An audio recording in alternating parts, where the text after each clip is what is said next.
Welcome back friends, ये हमारा video number 6 class 12 computer science with Python series के लिए। और हम डिस्कस कर रहे थे हमारा chapter number 1 Python revision tour. और इस वीडियो के अंदर हम डिस्कस करेंगे सबसे पहले पाइथन स्टेटमेंट्स को, यानी कि पाइथन स्टेटमेंट्स क्या होते हैं, किस किस तरीके से हम पाइथन में स्टेटमेंट्स को लिख सकते हैं। तो टॉपिक स्टार्ट करते हैं। सबसे पहले हमारा टॉपिक है पाइथन स्टेटमेंट्स। Python statements. अब देखिए, आपने जितने भी स्टेटमेंट्स लिखे हों, भले वो कोई एक्सप्रेशन हो, फॉर एग्जांपल मैंने लिखा a = 5+2, ये मैंने यहाँ पे एक एक्सप्रेशन क्रिएट किया, या आपने एक प्रिंट स्टेटमेंट लिखा। तो यहाँ पे जो आप जितने भी आपके स्टेटमेंट्स होते हैं, ये आपके सिंपली सेट ऑफ इंस्ट्रक्शंस इनको बोला जाता है, जो सिंपली एक एक्शन यहाँ पे परफॉर्म करते हैं। और ये लिखे जाते हैं आपकी प्रोग्रामिंग रूल्स के बेसिस पे, यानी कि पाइथन प्रोग्रामिंग के जो बेसिक सिंटेक्स रूल्स हैं उनको फॉलो करके हम इन स्टेटमेंट्स को लिखते हैं। तो जनरली अगर इसको हमने डिफाइन करना हो तो हम लिख सकते हैं, these are the set of instructions,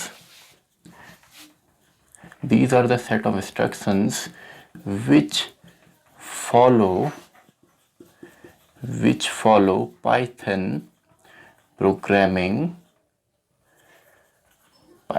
programming rules and can be executed on Python compiler या इंटरप्रेटर। यानी कि ऐसे सेट ऑफ इंस्ट्रक्शंस जो कि एक एक्शन परफॉर्म करते हैं और मेनली फॉलो करते हैं पाइथन प्रोग्रामिंग रूल्स को, और कंपाइलर या इंटरप्रेटर पे काफ़ी आसानी से इनको एग्जीक्यूट किया जा सकता है। अभी कितने टाइप्स के होते हैं? सबसे पहले इसमें आपके आते हैं एम्प्टी स्टेटमेंट। अब एम्प्टी स्टेटमेंट को आपका यहाँ पे नल स्टेटमेंट भी बोला जाता है, इसको हम नल स्टेटमेंट भी यहाँ पे बोल सकते हैं। इसका काम सिंपली पास करने का होता है, यानी कि ये कोई एक्शन परफॉर्म नहीं करता। मान लीजिए आपने एक ब्लॉक लिखा, लेकिन ब्लॉक के अंदर आपको कोई लॉजिक नहीं मिल रहा है, अभी आप बाद में इसको लिखना चाहते हैं, तो आप सिंपली पास वहाँ पे कर सकते हैं। तो इसमें सिंपली आपका एक स्टेटमेंट यूज़ होता है पास, और यही आपने ऐसा ही लिखना होता है। फॉर एग्जाम्पल, आपने कोई स्टेटमेंट लिखा, देन आपने पास लिखा, देन आपने और स्टेटमेंट लिखे। तो पास स्टेटमेंट जस्ट आपके फ्लो ऑफ कंट्रोल या एग्जीक्यूशन के फ्लो को आगे पास ऑन कर देता है। इसका कोई मीनिंग नहीं होता, मेनली ये कोई एक्शन परफॉर्म नहीं करता। दूसरे हमारे यहाँ पे होते हैं सिंपल स्टेटमेंट। सिंपल स्टेटमेंट जैसे हमने यहाँ पे अभी एग्जांपल लिया, फॉर एग्जांपल ये हमारा एक एक्सप्रेशन है, जब यहाँ पे एक सिंपल स्टेटमेंट हमने किया, प्रिंट स्टेटमेंट है, फंक्शन कॉल हम करेंगे। तो सिंपल स्टेटमेंट आपके जो कि एग्जीक्यूट होते हैं काफ़ी इजीली हमारे कंपाइलर या इंटरप्रेटर में। सिंगल स्टेटमेंट को हम सिंगल स्टेटमेंट भी बोलें तो गलत नहीं होगा, यानी कि सिंपल से हमारे स्टेटमेंट जो कि सिंपली एग्जीक्यूट होते हैं। तो मैं सिंपली इसको लिख देता हूँ, these can be easily executed. तो ये आपके सिंगल स्टेटमेंट होते हैं, जैसे प्रिंट स्टेटमेंट है या और कोई आपका सिंपल एक स्टेटमेंट हो गया। इसके अलावा थर्ड हमारे जो स्टेटमेंट है, इनको हम बोलते हैं कंपाउंड स्टेटमेंट। कंपाउंड स्टेटमेंट यानी कि जहाँ पे बहुत सारे स्टेटमेंट्स को हम as a single unit treat करते हैं। तो इसमें हम लिख सकते हैं where we treat group of statements as a single unit. और इसका एक सिंटैक्स है, यानी कि इसमें सबसे पहले आपका एक हेडर होता है, हेडर के बाद आपका कोलन होता है, देन इंटेंट के बाद हमारा स्टेटमेंट या सिंपली स्टेटमेंट्स होते हैं। या अब इसके अंदर आपके सभी के सभी आ जाते हैं, जैसे आपका जितने भी कंडीशनल स्टेटमेंट हैं, इफ एल्स स्टेटमेंट हो, या आपका सिंपली इफ एलिफ हो, वाइल लूप हो, फॉर लूप हो, या फंक्शंस हो, ये सभी के सभी आपके क्या हैं, कंपाउंड स्टेटमेंट हैं। यानी कि जहाँ पे काफ़ी सारे स्टेटमेंट्स को हमें एक सिंगल यूनिट की तरह ट्रीट करते हैं, और काफ़ी बार वो आपका एक सिंगल कंडीशन पे भी डिपेंड होते हैं या सिंगल नेम के साथ वो डिपेंड होते हैं। जैसे आपका फंक्शन है, वहाँ पे नेम है, और इफ एल्स के अंदर आपकी एक कंडीशन है, वाइल के अंदर आपकी एक कंडीशन है। तो ये तीन तरीके के यहाँ पे मेनली स्टेटमेंट्स होते हैं। नेक्स्ट टॉपिक अब हम देखते हैं फ्लो ऑफ कंट्रोल। तो नेक्स्ट टॉपिक हमारा है फ्लो ऑफ कंट्रोल। अब फ्लो ऑफ कंट्रोल सिंपल इसका मतलब है कि आपका जो प्रोग्राम का जो एग्जीक्यूशन है वो किस फ्लो में होगा, यानी कि इसको हम बोल सकते हैं ऑर्डर ऑफ एग्जीक्यूशन, यानी कि हमारा एग्जीक्यूट किस ऑर्डर में होता है पाइथन प्रोग्रामिंग के अंदर। तो इसके अंदर यहाँ पे हमारे अलग अलग टाइप हैं, जिसमें सबसे पहले यहाँ पे होता है आपका सीक्वेंस में आपका यहाँ पे फ्लो ऑफ कंट्रोल हो सकता है, यानी कि आपके जो स्टेटमेंट हैं वो आपके एग्जीक्यूट होंगे। या इसके अलावा हमारे यहाँ पे सिलेक्शन हम बोलते हैं, सिलेक्शन या सिंपली डिसीजन इनको बोला जाता है, या कंडीशनल इनको बोला जाता है किसी कंडीशन के बेस पे। इसके अलावा अगले हमारे हैं इटरेशन, इटरेशन जिनको हम लूपिंग भी बोलते हैं, लूप्स इनको बोला जाता है। या इसके अलावा हमारे जंपिंग स्टेटमेंट, जंपिंग स्टेटमेंट जो कि सिंपली जंप करते हैं प्रोग्राम के करंट फ्लो को, ये जंप करवाते हैं, जैसे कंटिन्यू है या आपका ब्रेक है, ये हमारे जंपिंग स्टेटमेंट में आते हैं। तो सबसे पहले सीक्वेंस आपका क्या होता है, जब एक सीक्वेंस में जब ऑर्डर बाय ऑर्डर आपका पहले स्टेटमेंट 1 है तो वही एग्जीक्यूट होगा, देन स्टेटमेंट 2, देन स्टेटमेंट 3। तो सिंपल सा है, इसमें एक ऑर्डर में आपका होता है, एक सीक्वेंस में आपका होता है। जनरली अभी तक हमने जितने भी प्रोग्राम किए हैं वो आपका एक सीक्वेंस में ही थे। फॉर एग्जांपल हमने a=5 लिया एंड b=2 लिया, देन c में हमने a+b यहाँ पे कर दिया, देन प्रिंट में हमने सिंपली c को प्रिंट कराया। तो ये क्या है, ये एक ऑर्डर में आपका यहाँ पे चल रहा है, यानी कि एक सीक्वेंसुअल फॉर्म में यहाँ पे चल रहा है, एक सीक्वेंस के अंदर चल रहा है। तो ये एक तरीका है आपका फ्लो ऑफ कंट्रोल का, यानी कि ऑर्डर ऑफ एग्जीक्यूशन आपका सिंपल तरीके से हो सकता है। इसके अलावा हमारे सिलेक्शन स्टेटमेंट जो आपका डिपेंड होते हैं किसी कंडीशन पे, यानी कि कंडीशन के बेस पे आपके यहाँ पे डिपेंड होते हैं। इसमें सिंपली क्या होता है, आपकी एक कंडीशन होती है, अगर ये कंडीशन हमारी ट्रू होती है तो सिंपली हमारे एक तरीके के स्टेटमेंट्स चलते हैं, स्टेटमेंट्स हमारे अलग तरीके के चलते हैं। सॉरी, बॉक्सेस मेरे काफ़ी स्मॉल हैं। और अगर ये कंडीशन फॉल्स होती है तो हमारे अलग तरीके के स्टेटमेंट्स चलते हैं। तो ये सिंपल है, यानी कि यहाँ पे कंडीशन के ऊपर डिपेंड करते हैं आपके जितने भी कंट्रोल हैं, ये आपके कंडीशन के ऊपर यहाँ पे डिपेंड करते हैं। कंडीशन ट्रू है तो अलग तरीके के स्टेटमेंट, फॉल्स है तो अलग तरीके के स्टेटमेंट। इनको हम अभी डिस्कस करेंगे, आपके सिलेक्शन या डिसीजन स्टेटमेंट्स क्या क्या होते हैं। इसके अलावा इटरेशन या लूप्स हमारे क्या होते हैं, सिंपली जो आपके एक ग्रुप ऑफ स्टेटमेंट्स को बार बार रिपीट करते हैं जब तक एक कंडीशन हमारी ट्रू रहती है। यानी कि यहाँ पे भी आपकी एक कंडीशन होती है, यहाँ पे एक कंडीशन हमारी होगी, और ये कंडीशन जैसे ही हमारी ट्रू होती है तो सिंपली हमारे कुछ स्टेटमेंट्स यहाँ पे हैं, स्टेटमेंट्स हमारे होते हैं, ये एग्जीक्यूट होते हैं। और जब तक ये कंडीशन ट्रू होती है, एक बार हमने यहाँ पे कंडीशन चेक करी, अगर ये कंडीशन ट्रू है तो स्टेटमेंट्स चलेंगे, और दोबारा जो कंट्रोल है वो आपका इसी कंडीशन पे चले जाता है, यानी कि दोबारा ये चेक होगा। और जब तक ये कंडीशन आपकी ट्रू रहती है तब तक ये चलता ही रहेगा। और एक बार अगर ये कंडीशन आपकी फॉल्स होती है तो सिंपली हम उस लूप से बाहर आ जाते हैं, फिर आपके कोई और दूसरे ही स्टेटमेंट्स यहाँ पे चलते हैं। आई नो ये थोड़ा कॉम्प्लिकेटेड मैंने यहाँ पे बना दिया है, लेकिन सिंपल है कि अगर आपने कंडीशन यहाँ पे चेक करी, अगर वो ट्रू होती है तो स्टेटमेंट चलेंगे एंड दोबारा वो कंडीशन चेक होगी, यानी कि जब तक यहाँ पे कंडीशन मीट होती रहती है ये स्टेटमेंट्स एग्जीक्यूट होते रहेंगे, और जैसे ये फॉल्स होता है तो कुछ और ही स्टेटमेंट यहाँ पे चलेंगे या सिंपली हम लोग लूप से बाहर आ जाएंगे। तो इनको भी हम डिस्कस करेंगे। इसके अलावा हमारे जंपिंग स्टेटमेंट्स, जैसे हमारा कंटिन्यू स्टेटमेंट है, इसको हम डिस्कस करेंगे, जो कंटिन्यू करता है, स्किप करता है लाइन ऑफ कोड को, या ब्रेक स्टेटमेंट जो सिंपली ब्रेक कर देता है एक लूप को। तो इनके ऊपर हम डिस्कस करते हैं। आप चाहें तो इसका स्क्रीनशॉट भी ले सकते हैं नोट्स के पर्पज़ के लिए। तो इसके बाद हम अपना जो नेक्स्ट टॉपिक है उसको हम यहाँ पे स्टार्ट करते हैं, जो कि है सिलेक्शन या डिसीजन स्टेटमेंट करते हैं। सिलेक्शन स्टेटमेंट, और सिलेक्शन स्टेटमेंट मेनली हमारे डिपेंड होते हैं एक कंडीशन के बेस पे, यानी कि अगर एक कंडीशन हमारी ट्रू होती है तभी जो हमारे स्टेटमेंट हैं वो आपके एग्जीक्यूट होते हैं। तो स्टार्ट करते हैं। हमारा टॉपिक है सिलेक्शन स्टेटमेंट,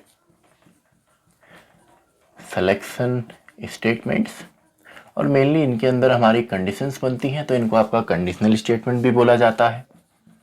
कंडीशनल स्टेटमेंट्स भी यही है, या इनको आपका ब्रांचिंग भी बोला जाता है, ब्रांचिंग स्टेटमेंट्स भी यही हैं। या सिंपली हमको डिसीजन लेने में हेल्प करते हैं तो डिसीजन स्टेटमेंट्स भी इनको बोला जाता है। तो आपने कंफ्यूज नहीं होना है, ये सारे के सारे आपके एक ही हैं। ब्रांचिंग कहें, डिसीजन कहें, कंडीशनल कहें, ये सब के सब आपका सिलेक्शन स्टेटमेंट्स ही हैं। तो इनको अगर डिफाइन करना हो तो हम लिख सकते हैं दीज स्टेटमेंट्स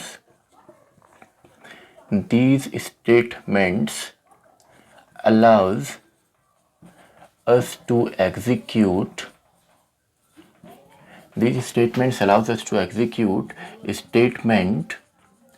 statement या simply statements based on a particular condition, एक कंडीशन के बेस पे सिंपली जब हम एग्जीक्यूट करते हैं स्टेटमेंट्स को तो सिंपली वो हमारे सिलेक्शन स्टेटमेंट्स होते हैं। तो मेनली ये 4 तरीके के होते हैं, जिसमें सबसे पहले हम डिस्कस करेंगे इफ स्टेटमेंट, जो सबसे सिंपल स्टेटमेंट है। अगर कोई कंडीशन ट्रू है तो स्टेटमेंट्स हमारे प्रिंट होते हैं, वरना या एग्जीक्यूट होते हैं, वरना कुछ भी यहाँ पे नहीं होगा। देन हम डिस्कस करेंगे इफ एल्स स्टेटमेंट को, देन हम डिस्कस करेंगे इफ एलिफ एल्स स्टेटमेंट को, एंड फाइनली हम डिस्कस करेंगे नेस्टेड इफ, जहाँ पे हम मल्टीपल इफ स्टेटमेंट्स को यूज़ करते हैं। तो स्टार्ट करते हैं इफ स्टेटमेंट में। तो इफ स्टेटमेंट सबसे सिंपल स्टेटमेंट है। अब इसमें क्या होता है, आपका इफ के साथ आपकी एक कंडीशन हो सकती है, एक कंडीशन या बहुत सारी कंडीशंस यहाँ पे आपको मिलेंगी। देन कोलन, एंड कोलन के बाद जैसे आप एंटर मारते हैं तो ऑलरेडी आपका जो कर्सर है वो आ जाता है ऑलरेडी इंटेंट पे, जो कि आपका यहाँ पे ब्लॉक क्रिएट करता है। और यहाँ पे आपके स्टेटमेंट हो सकते हैं, एक स्टेटमेंट हो या आपके दो स्टेटमेंट हो या काफ़ी ज़्यादा हमारे स्टेटमेंट हो सकते हैं।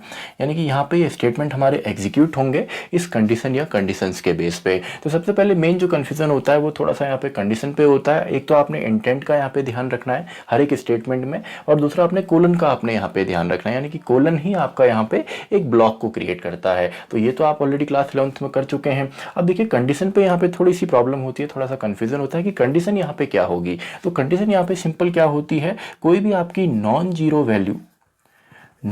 वैल्यू आपकी यहाँ पे ट्रू हमको देती है, यानी कि कोई भी नॉन जीरो वैल्यू हमको यहाँ पे ट्रू देगी। और ये आपका कांस्टेंट वैल्यू से भी चल जाता है, कोई कांस्टेंट है तो उससे भी चल जाएगा, या कोई एक्सप्रेशन यहाँ पे है तो उससे भी चल जाएगा। अब एग्जांपल के तौर पे मान लीजिए हमने एक यहाँ पे वेरिएबल लिया a=5 और मैं लिखता हूँ इफ़ यहाँ पे a, और मैंने यहाँ पे प्रिंट में एक स्टेटमेंट दे दिया, तो तब भी आपका स्टेटमेंट सिंपली प्रिंट होगा, यानी कि ये स्टेटमेंट आपका एग्जीक्यूट होता है, क्योंकि आपकी नॉन जीरो वैल्यू है, यानी कि यहाँ पे जीरो नहीं है या फॉल्स नहीं है।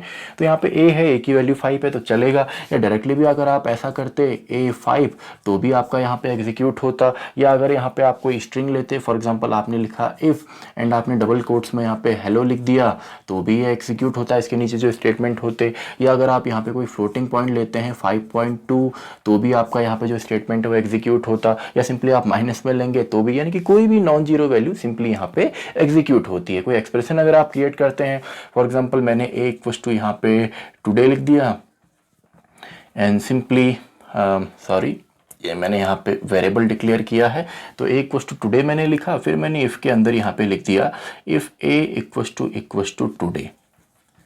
तो ये वैसे तो एक एक्सप्रेशन यहाँ पे है और मैंने प्रिंट में यहाँ पे कोई चीज़ प्रिंट कर दी या और स्टेटमेंट मैंने यहाँ पे एग्जीक्यूशन के लिए रखे तो ये एग्जीक्यूट होंगे। क्यों? क्योंकि यहाँ पे a की वैल्यू टुडे है और आगे भी मैंने टुडे लिखा है। तो ओवरऑल जब भी आपका सॉल्व होगा तो इसका रिजल्ट क्या आएगा, रिजल्ट आएगा ट्रू, यानी कि फिर से एक नॉन जीरो वैल्यू। तो सिंपली यहाँ पे आपको ये सारे के सारे स्टेटमेंट एग्जीक्यूट करेंगे, यानी कि आपके जो स्टेटमेंट है ये एग्जीक्यूट होते हैं, कोई भी नॉन जीरो वैल्यू यहाँ पे होगी। लेकिन अगर आप यहाँ पे a=टुडे लिखते हैं तो इसका आंसर जो आएगा ये फॉल्स आएगा, क्योंकि यहाँ पे अगर आप a सिंपली टुडे लिखेंगे तो a में तो सिंपली आपका टुडे है। अगर आप इसी एग्जांपल को देखें, a में हमने टुडे लिखा, a अगर आप लिखते हैं तो ये आपका असाइन कर रहे हैं। लेकिन अगर डबल = करते हैं तो आपका ये ट्रू में हमको यहाँ पे रिजल्ट देने वाला है, यानी कि कोई भी नॉन जीरो वैल्यू सिंपली हमको यहाँ पे ट्रू देती है, केवल जीरो आपको नहीं देगा। यानी कि अगर आप इफ 0 यहाँ पे लिखते हैं या कोई वेरिएबल लेते हैं जिसकी वैल्यू 0 है तो आपको सिंपली यहाँ पे एग्जीक्यूट नहीं होते हैं। या सिंपली इफ के बाद अगर आप यहाँ पे फॉल्स लिखते हैं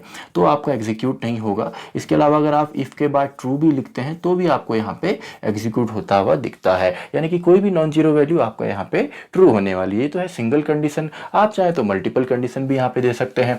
आपने इफ लिखा, देन आपने एक कंडीशन लिखी, देन एक कंडीशन के बाद आपने और लिखा एक और कंडीशन, या आपने यहाँ पे एंड लिखा। जो हमारे लॉजिकल ऑपरेटर हैं जो कंबाइन करते हैं अलग अलग यहाँ पे कंडीशंस को, हमने लॉजिकल ऑलरेडी हम डिस्कस कर चुके हैं। तो कंडीशन में आप मल्टीपल कंडीशन दे सकते हैं या आप सिंगल कंडीशन भी दे सकते हैं। और कंडीशन क्या होगी, कोई भी नॉन जीरो वैल्यू आपकी यहाँ पे ट्रू होती है। बाकी जो नॉर्मल है वो तो आपको पता ही है कि इफ के बाद आपने लेस देन के साथ किसी को चेक कर लिया या =, के साथ चेक कर लिया, तो ये तो हमारे नॉर्मल है, ये आपको ऑलरेडी पता है। तो कोई भी नॉन जीरो भी यहाँ पे चलता है। इसके बाद बात करें अगर इफ एल्स की, तो ये इसी का थोड़ा सा अपडेटेड है, यानी कि इसमें क्या होता है, अगर कंडीशन ट्रू होती है तो स्टेटमेंट चलेंगे, वरना कुछ भी नहीं चलेगा। लेकिन अगर हम चाहते हैं अगर कंडीशन के बेस पे ये स्टेटमेंट चलें और कंडीशन फॉल्स होती है तो दूसरे स्टेटमेंट चलें, तब हम यूज करते हैं इफ एल्स को। यानी कि यहाँ पे क्या होता है, इफ यहाँ पे कोई कंडीशन हमारी होगी और ये अगर कंडीशन ट्रू होती है तो इफ के जो इंटेंट में यहाँ पे स्टेटमेंट हैं वो एग्जीक्यूट होंगे, वरना सिंपली नीचे हम लिख देंगे एल्स।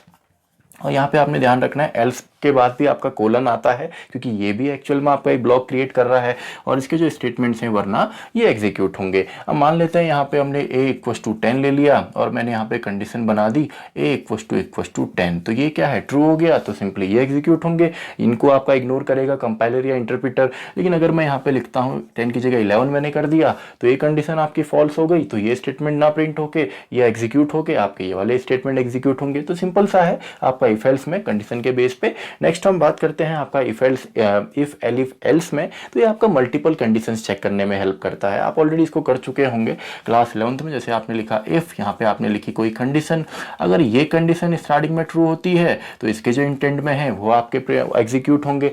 इसके अलावा आप यहाँ पे एलिफ लिखते हैं और एलिफ भी आपका जहाँ पे एलिफ आएगा वहाँ पे आप कंडीशन एक और लिखेंगे, यानी कि कंडीशन चेक करने के लिए है। और एल्स के साथ काफ़ी बार हम कंडीशन लिखते हैं तो गलत है, वहाँ पे आपका एलिफ यूज होता है।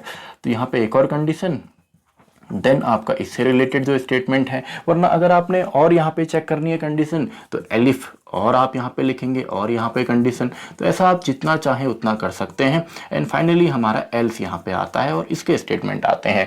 यानी कि जरूरी नहीं इतने ही हो, आप यहाँ पे जो आपके एलिफ हैं ये मल्टीपल आपके यूज हो सकते हैं। यानी कि सबसे पहले फर्स्ट कंडीशन चेक होती है, अगर ये ट्रू हो गई तो इसके स्टेटमेंट चलेंगे, बाकी सभी इग्नोर। वरना अगर ये फॉल्स है तो नेक्स्ट में जंप करेगा, यानी कि यहाँ जंप करेगा, फिर यहाँ जंप करेगा, जब तक आपका यहाँ पे ट्रू नहीं होते हैं। और ट्रू अगर कोई भी नहीं है तो फाइनली हमारा एल्स स्टेटमेंट यहाँ पे प्रिंट होता है, यानी कि मल्टीपल कंडीशंस में।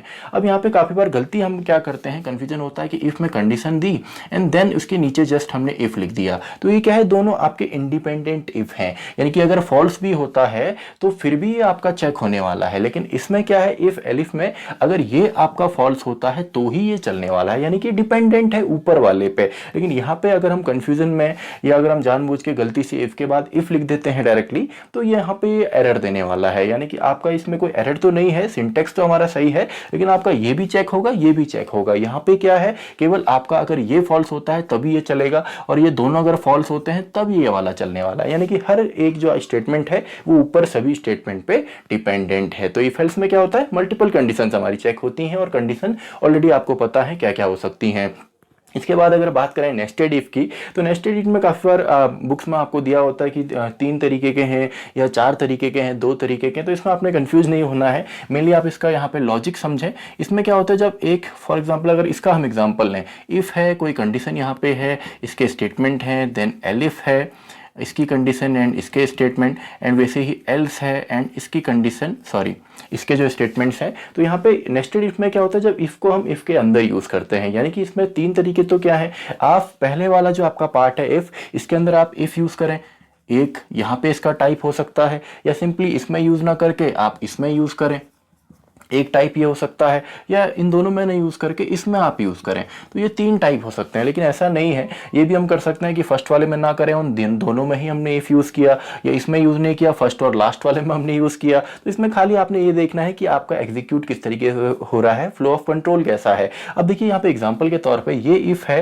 तो ये इफ जो है ये इसके अंदर है, इसकी बॉडी के अंदर है। तो इसके चलने के चांसेस क्या है, जब ये वाला ट्रू होगा, यानी कि जब ये अगर ये ट्रू ही नहीं होगा तो फ्लो ऑफ कंट्रोल अंदर नहीं जाएगा और ये भी आपका एग्जीक्यूट नहीं होगा।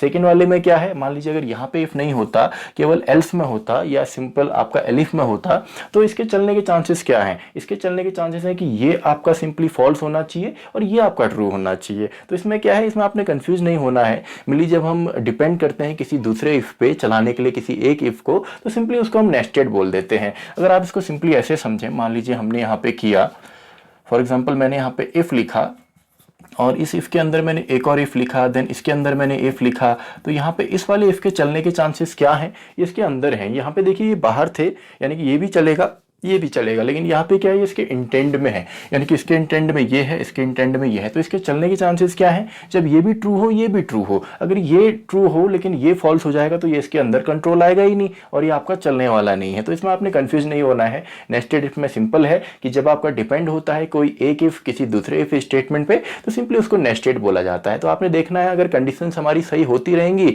तो जो लास्ट के अंदर आपका ब्लॉक के अंदर इफ है वो भी एग्जीक्यूट होने वाला है। तो इसी के साथ हमारा टॉपिक भी यहाँ पे कंप्लीट कंप्लीट होता है। आप इसका स्क्रीनशॉट ले सकते हैं। वैसे तो ऑलरेडी आप क्लास 11th में इसके नोट्स जो हैं बना चुके होंगे, लेकिन फिर भी अगर आपको कहीं पे कंफ्यूजन हो तो इसी के साथ हमारा ये टॉपिक भी कंप्लीट होता है, आपका सिलेक्शन स्टेटमेंट। तो मैं मिलता हूँ आपसे अगली वीडियो में, वीडियो नंबर 7, जहाँ पे हम स्टार्ट करेंगे इटरेटिव या लूपिंग स्टेटमेंट्स को।